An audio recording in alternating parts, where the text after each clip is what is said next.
Hey lovelies, welcome to today's episode. I'll be working on my third order of the year, which is coincidentally the third order for this month.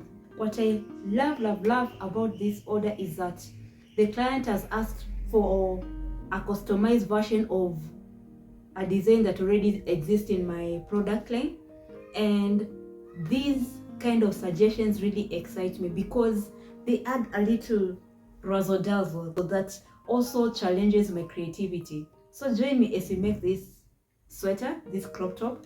And if you're new in this channel, allow me to officially introduce myself. My name is Lynette, and I'm very passionate about all things creativity. This ranges from anything cooking, anything travel, anything crocheting, anything art, and this is crafting, drawing, singing. And if you're one such person, kindly consider to subscribe. So join me as we make this crop top.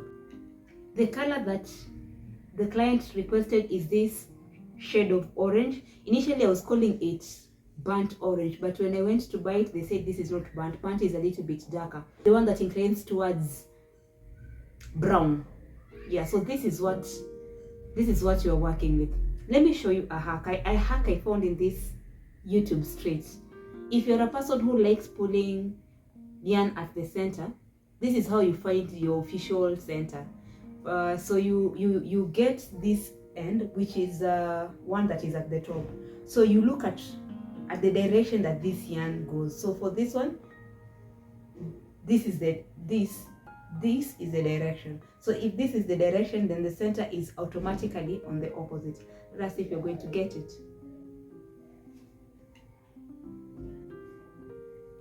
Here we go. Whoever gave this hack swears by the hack, and ever since I started doing that, I have never really missed on a center. You know the way you can pull a center and then it's almost a struggle. Yeah, so that is a hack I thought you will also benefit from. I'll show you the design, the sweater that we are working on, the design pattern here. And like this sweater that goes full length, she wants a crop top and she's given me very specific measurements. So let us work on it. I have a feeling that I can finish this sweater by today, but it being a Friday, a chill day, maybe I'm aiming for the sky.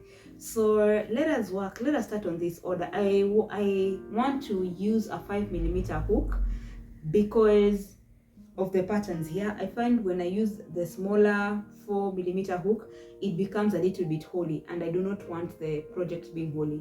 And she wants it being a little bit baggy, but then tighter on the neck and on the crop top. So let me stop this yappa and let us work.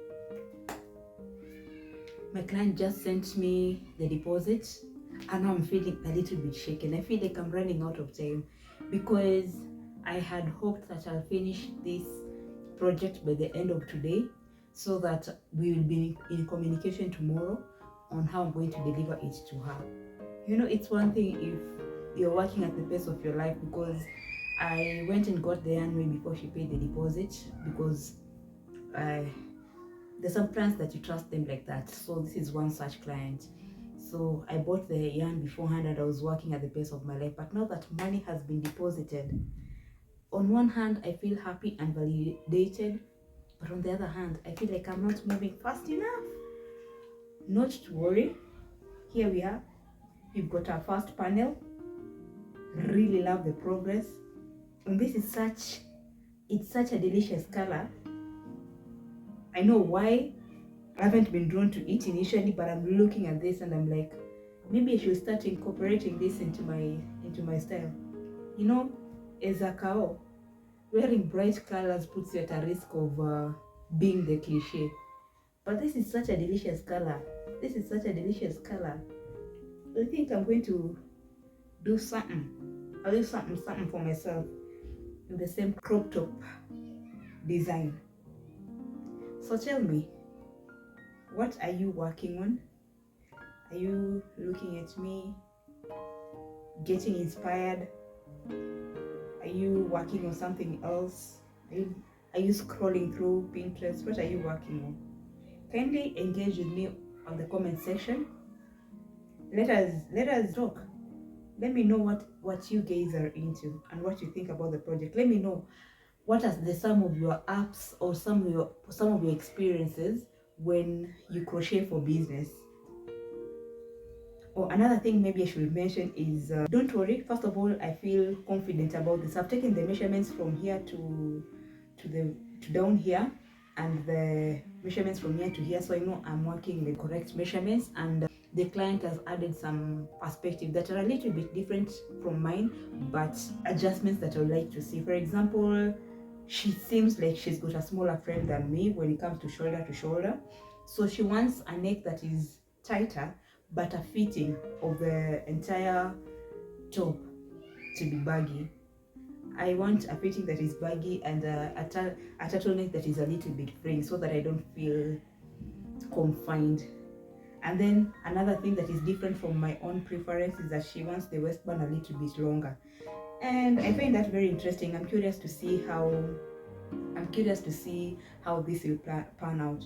Initially, when I did the sketch, because her measurements from the neck down, she wants it 14 inches, because I had requested her to take the measurements of how down a crop top she wants. And then now she gave me the measurement 14 inches.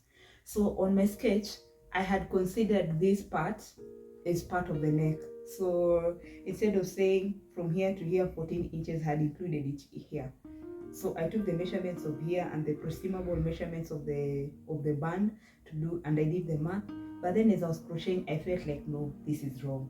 So in the 14 inches, I ensured that I started from here down instead of from here down, and I'm confident it's going to measure up. So like I was saying, let me know what are some of the unique challenges that you encounter when you're crocheting for business. You know, when you crochet for your own items, it is easier because you do some part of the project and then you fit on your own body, you wear, you adjust when it's needed.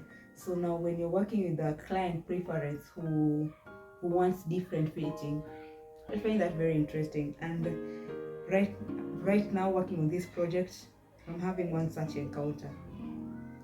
It's like you need to have a certain prowess to know where you're going to add rows for the project to be baggy, but then because you also know the framework of the client, you don't want it to be overly baggy unless the client is that type of a person who wants things overly baggy, and you know that by the way they insist, I want it so baggy, and you go like, baggy we have. So yeah, kindly engage with me in the comment section. Let me know what else are you working on. Currently, this is the progress we have on the back panel, and after the back panel we start working on the hands and the neck. So it's a fairly straightforward project, and I currently so far like the progress. My only thing is I love working on the front panel more because it has different designs, so you can't easily doze off. But then now the back and the hands, which take a huge chunk of the project, is very monotonous. I'm using the half double crochet 5mm hook, so it is over and over, and you need something that is engaging your brain, whether it's a good read, whether it's a good movie, whether it's a good watch. But this is where we are. This is where we at. What are you working on?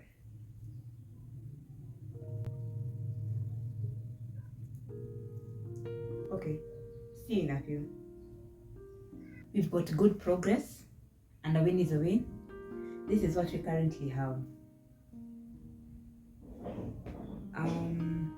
I completed the back panel, attached them together, and it's the series Gangs of London that has powered me through. And I'm really excited for the progress. I've even started with the neck. Wait, is it just me, or do you hate it when these movies put, say, Nigeria, the African American, not even African American, the actual African people into their programs? I think in the heart of diversity. Then, like the series I'm currently watching, Gangs of London, they put Nigerian, and then the Nigerians that are speaking in that scene they speak nothing like Nigerians. Apart from the word Oya, the rest is nothing like Nigerians. I'm like, if you're going to work on diversity, why don't you just hire actual Nigerians or people who have taken time to learn the Nigerian accent? I don't think I appreciate how most of these movies and series, they just use the South African accent to present the entire African accent. I don't appreciate it. It's a little bit annoying. I remember growing up when I was looking at these movies, and then you see Americans, the Caucasians, and then you see the Caucasian and Africans put in one set. You could hear the clear difference. And I used to wonder, why do they make Africans sound like morons? Why do they make Africans sound like they can't talk? Until I think 2 years ago, around 2023, 2022, I started watching the movies that I was watching back in the days when I was younger. And when I watched the Sarafina, the movie Sarafina, it hit me. The accent they keep using is the South African movie. It is the South African accent. And I don't, if they did that even with Wakanda, now that I think about it, no, I don't appreciate you picking bits and pieces of things and then just merging them and just, no. If you're going to put Nigerians, put Nigerian actors there, or put people who can actually speak Nigerians, or actors who've taken time to know the language. This accent really got to me, but I think that getting to me has powered me, because I didn't see this part fly. I didn't feel its monotony or its weight on my head, and I really appreciate it. So now we are continuing. I don't remember how many balls of yarn that I've used, but I can count. So far this has used 3 balls of yarn. Isn't it interesting? The client wants a crop top and she's a little bit petite. So this is supposed to be shoulder to shoulder, 12 inches, and then from here to here, 14 inches. And we're going to achieve the 14 inches by adding the waistband. So relax, we're going to get the vision. But so far the progress is so chef's kiss, my friend. So that's all the updates that I have. So let me finish the neckline and then I'll catch up with you once I have good progress. Like, we've got good progress. In fact, this side has inspired me to crochet an actual crop top that has this and then a sleeveless. I know in my mind I can see exactly which project I'm talking about. Says every crochet in the world and continues to save another Pinterest. But yeah, let me work on this and then let us see what progress we'll have by the end of this day. I really hope I complete it. But I love what I've achieved so far. So see you in a few. We have a progress, and now I feel inspired to make the exact same crop top that is unfinished. So now what has remained is finishing off the cuffs alongside the waist. I'll give you a feedback once I have one. See you in a few. Hello lovelies, you've reached at the end of the sweater. We've completed it, and the fitting is perfect because she wanted very big arms and the sweater to be a little bit a crop top and cinched at the waist. So I think we've achieved what she was looking for. And the secret about this sweater is that because of this pattern behind here, it is a little bit on the bigger side. I know when you look at it this way, it looks too snitched, but no, it's going to be lovely. So see you in the next episode. Kindly let me know what are your thoughts on this, on the sweater. And I know, judging by my face, you can tell that I've been through it. You can tell that the sweater, because of the deadline I had given myself, the sweater has been a labor of love. But I actually like this finished product. It has inspired me to make my own. So I texted in the client and told her that the order was finished, and immediately she has given me a way forward. So right now I'm heading to give it to the rider to get it delivered to her. So that is it for today's episode. Kindly consider to like, share, comment and subscribe. See you in the next one. Bye.